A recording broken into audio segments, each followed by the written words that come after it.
Hey, welcome to Graphic Policy Television GPTV. Right in my hands is Lost Marvels Volume 1 Tower of Shadows. Now, this is a collection of comics, pretty much almost all of the Tower of Shadows, but we'll get to that in a minute, and a collaboration between Marvel and Fantagraphics. The book is beautiful. I don't know how well it's going to come off on the cover, but like it's just a beautiful, beautiful cover with like slightly raised images so that the frame actually has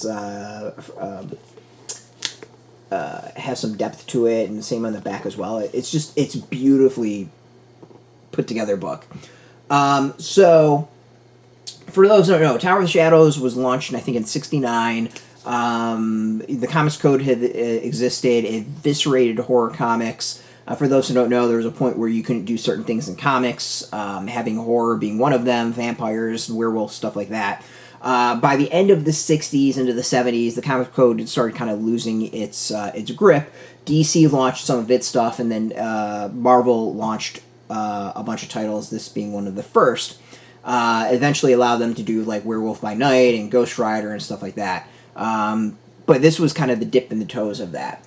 So, to give you an idea of some of the people involved with this, we got Neal Adams, Jim Steranko, Barry Windsor-Smith, John Buscema, Wally Wood, Gene Colan, Murray Severin, Bernie Wrightson, Stan Lee, Roy Thomas, John Romita, Johnny Craig, Gerry Conway, and more. It is a who's who of creators. The amount of talent in this is unreal. So I said, well, this has most of the Tower of Shadows, not all of it, because there is some later issues that had just reprints of Atlas Comics.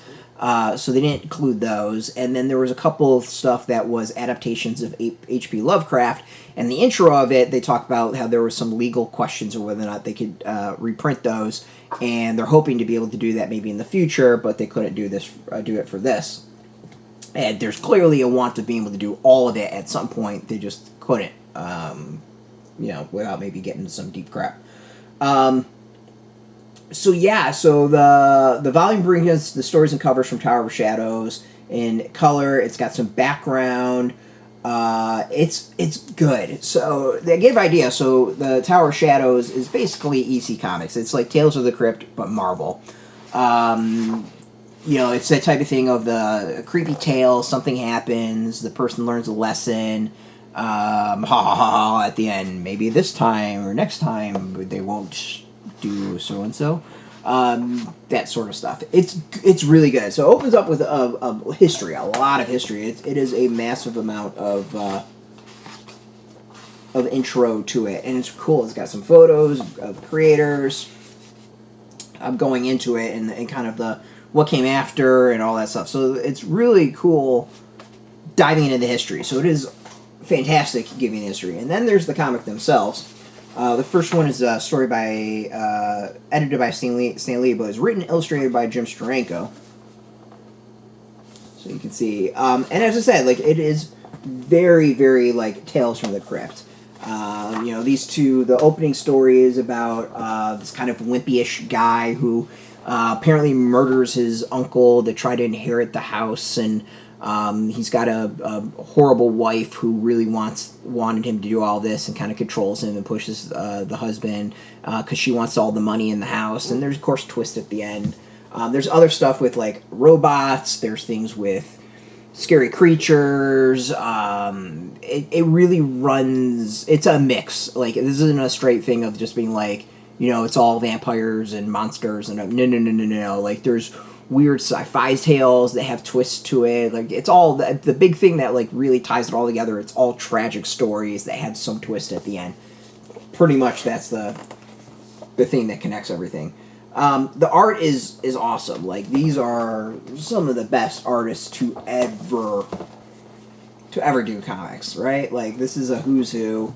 I'm just picking random pages to show stuff off. It's all fantastic. I mean, to me, this is one that if you're a horror fan and you don't have these comics, you need to get this. There's also some cool. There's also like backup. There's lettering pages. There's advertisements in this. It's one I can't say for certain that it is a like 100% adaptation. Like, I don't know if every single ad that was in these comics are in this because I don't have the originals to compare. But there's enough in here that I think it's really neat to see some of the ads. Let's see if I can find one. Find one quickly. So I showed the letter pages. I know there was ads because I thought it was kind of funny. I didn't notice too many issues. There was a couple letter pages that the printing was a little odd. The first lettering page off the first issue, some of the words were kind of cut off at the end. But again, I don't know if that was the lettering page that had that issue or it was something with the actual adaptation itself. That was about it that I noticed that was kind of odd. Where's the ad? I know there was some ads somewhere in here because I laughed when I saw it. But beyond that, like, it's cool. There we go. There we got an ad. But it's neat. Like, as I said, if you like old comics, like if you really like kind of like the history of comics, it's worth getting. If you are a fan of horror, this is a must get. It's fantastic. It's absolutely fantastic. The presentation is great. It's packed with stuff. It's reasonably priced. It's only $34.99. To me, I thought that was a steal for what's inside. Plus, once I got this, like, it's good. Like, the actual presentation is so good. So go get it. I highly recommend this. As I said, if you're into old vintage comics, if you're into horror, if you like classic Marvel, supposedly this is the first time it's ever been collected. So go get it. It's out in shops. We got a link beneath this video. Put in your zip code to tell the comic shops near you. No shop, no problem. We have some links where you can purchase your own. There'll be affiliate links, so we do get a small percentage, and by doing that, you'll support our site. So thank you, and just watching our video support us as well. So thank you for that. If you're into comics, check us out every day at graphicpolicy.com. Of course, we're on Facebook, TikTok, Mastodon, Threads, Blue Sky, all at Graphic Policy, keeping it nice and consistent. Until next time, keep reading those comics, and keep it geeky.